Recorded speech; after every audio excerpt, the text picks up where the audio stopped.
Imagine a book that dares you to read, to test, to doubt, and then only then to decide. Not a book discovered in a university lab, not authored by a philosopher, surrounded by manuscripts and mentors, but revealed to a man in the middle of the Arabian desert, illiterate, alone, untrained in poetry, science, or statecraft. Now imagine that this book doesn't fade with time.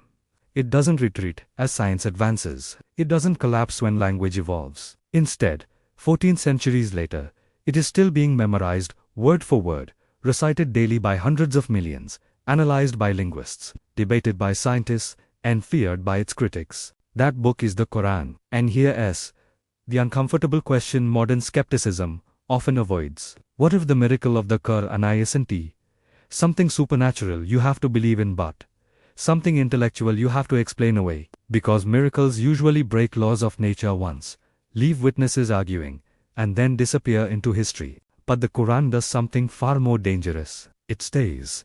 It challenges. It invites scrutiny again and again. Start with language. Not emotion. Not faith. The Qur'an was revealed in 7th century Arabia, a culture obsessed with words. Poetry was not entertainment, it was power. Tribes rose and fell by verses. Poets were celebrities, historians, and propagandists rolled into one. This was a society that could detect a grammatical flaw the way a musician hears a wrong note. And into that world came a text that did something unprecedented. It wasn't poetry, it wasn't prose. It didn't follow known meters. Yet it wasn't chaotic. It created an entirely new linguistic category. The Qur'an openly challenges humanity. Produce a chapter like it. Not a book, not a philosophy. One chapter. 14 centuries later, that challenge remains unanswered. Not because people didn't try, but because every attempt exposed the same problem. Imitation is not equivalence. You can copy rhyme. You can copy rhythm, but you cannot replicate the layered precision where sound reinforces meaning, where word placement alters psychological impact, where brevity carries depth without losing clarity. Even non-Muslim linguists admit something unusual is happening here. The Qur'an speaks to multiple audiences at once. The scholar, the skeptic, the child, the ruler, without diluting meaning for any of them. Its verses can be recited in prayer, debated in academia, and contemplated in solitude without becoming obsolete. That alone raises a question. How does an unlettered man produce a linguistic structure that outperforms the greatest masters of his own culture? But language is only the first layer. Now, let's talk about something far more controversial. Science.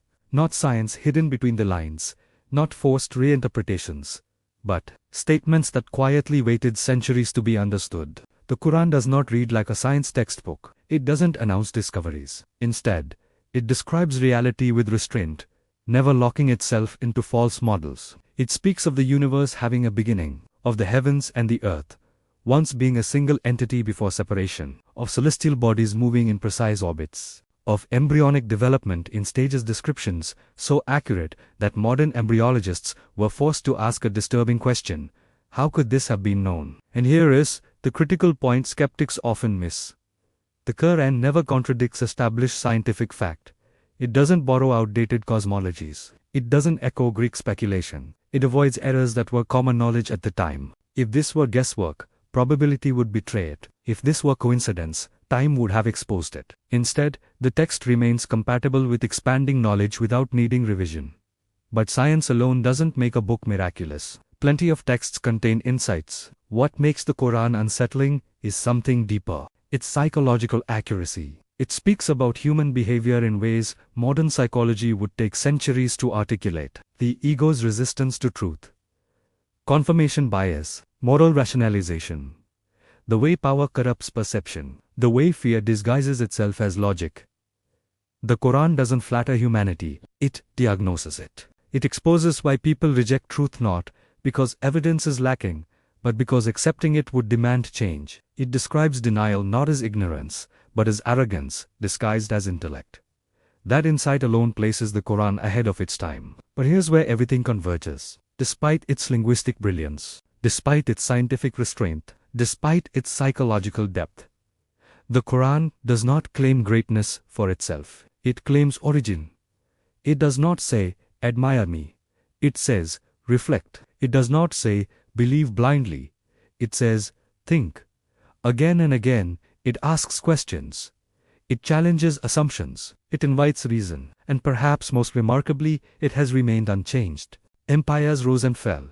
Languages evolved. Manuscripts were lost, burned, edited, revised. Yet the Quran exists today, exactly as it was recited in the 7th century, memorized collectively, preserved orally and textually in a way no other book can claim. This wasn't accidental. This wasn't luck. This required a system beyond human control. Now ask yourself the hardest question of all. If this book were man-made, why didn't it collapse under scrutiny? Why didn't time expose its flaws? Why didn't science overtake it? Why didn't language outgrow it?